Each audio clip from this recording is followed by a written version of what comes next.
नमस्कार. अच्छा, जगातला सर्वात सामान्य, सगळीकडे आढळणारा पदार्थ कोणता? पाणी, बरोबर. पण यात साध्या दिसणाऱ्या पाण्यात एक खूप मोठं रहस्य दडलेलं आहे. चला, आज आपण तेच रहस्य उलगडूया. चला, एका अगदी सोप्या प्रश्नापासून सुरुवात करूया. जे पाणी आपण रोज पितो त्याला आपण त्याच्या मूळ घटकांमध्ये विभागू शकतो का? हा प्रश्न जितका साधा वाटतो ना, तितकंच त्याचं उत्तर आपल्याला एका जबरदस्त शोधाकडे घेऊन जाणार आहे. आणि या प्रश्नाचं उत्तर एका शब्दात आहे: इलेक्ट्रोलायसिस, म्हणजेच विद्युत अपघटन. आता हे नाव ऐकून थोडं अवघड वाटेल, पण याचा अर्थ अगदी सोपा आहे. सरळ भाषेत सांगायचं तर विजेचा करंट देऊन रेणूंना तोडण्याची ही एक पद्धत आहे.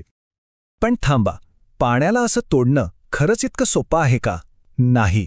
खरं तर यात एक मोठं आव्हान आहे. बघूया ते काय आहे.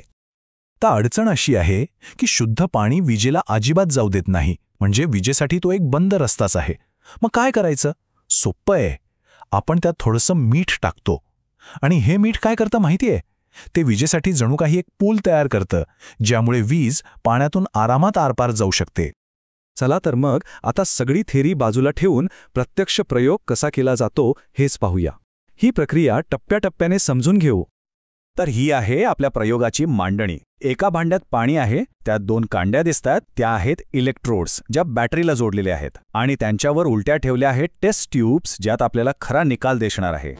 प्रक्रिया अगदी सरळ आहे. आधी मिठाचं पाणी तयार करा, त्यात इलेक्ट्रोड्स बुडवा आणि त्यांवर पाण्याने भरलेल्या टेस्ट ट्यूब्स उलट्या ठेवा. सगळी तयारी झाली की फक्त बटन दाबायचं. वीज पाण्यातून वाहायला लागली की खरी गंमत सुरू होते. बरं, मांडणी झाली, करंट सुरू झाला. मग पुढे काय झालं? त्या टेस्ट ट्यूब्समध्ये नक्की काय दिसलं असेल? जरा विचार करा, जेव्हा वीज त्या पाण्यातून धावायला लागते तेव्हा त्या इलेक्ट्रोड्सच्या टोकांवर काय घडत असेल? आणि बघता बघता दोन्ही इलेक्ट्रोड्सवरून वायूचे छोटे छोटे बुडबुडे यायला लागतात. हे बुडबुडे टेस्ट ट्यूबमध्ये वरच्या बाजूला जमा होतात. हे एक स्पष्ट चिन्ह आहे की पाण्यामध्ये काहीतरी रासायनिक बदल होतोय. पण आता येतो खरा महत्वाचा प्रश्न. दोन्ही टेस्ट ट्यूब्समध्ये जमा होणाऱ्या वायूचं प्रमाण सारखंच आहे का? या एका प्रश्नाच्या उत्तरात विज्ञानाचं एक मोठं रहस्य दडलंय.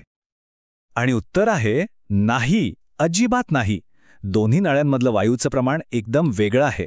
बॅटरीच्या निगेटिव्ह बाजूला म्हणजे कॅथोडवर जो वायू जमा होतो तो पॉझिटिव्ह बाजूच्या म्हणजे ॲनोडच्या तुलनेत बरोबर दुप्पट असतो, डबल. हे प्रमाण आहे 2:1, म्हणजे 2:1. एक साधा आकडा, पण हाच आपल्याला पाण्याच्या मूळ रचनेबद्दल सगळं काही सांगणार आहे. मग असं का होतं? याचं कारण या रासायनिक समीकरणात आहे. सोप्या भाषेत सांगायचं तर पाण्याच्या प्रत्येक रेणूमध्ये हायड्रोजनचे 2 अणू आणि ऑक्सिजनचा 1 अणू असतो. विजेमुळे ते वेगळे होतात आणि म्हणूनच आपल्याला हायड्रोजन वायू दुप्पट प्रमाणात मिळतो. सिंपल. ठीक आहे, आपण प्रयोग पाहिला, तो 2:1चा आकडाही पाहिला. पण या सगळ्याचा आपल्यासाठी अर्थ काय? हे इतकं महत्वाचं का आहे? तर आपल्या सुरुवातीच्या प्रश्नाचं उत्तर आत्ता मिळालं. या प्रयोगाने हे सिद्ध केलं की पाणी हे काही एकच मूलद्रव्य नाही.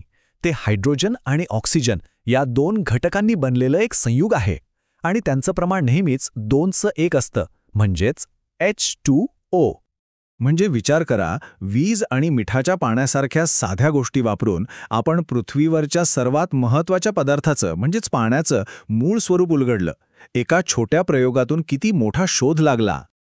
आणि शेवटी एक विचार करायला लावणारा प्रश्न. जर विजेच्या मदतीने आपण पाण्यात लपलेली मूलद्रव्य शोधू शकतो, तर याच विजेचा वापर करून आपण या विश्वाची आणखी कोणती मोठी अज्ञात रहस्य उलगडू शकू? विचार करण्यासारखी गोष्ट आहे, नाही का?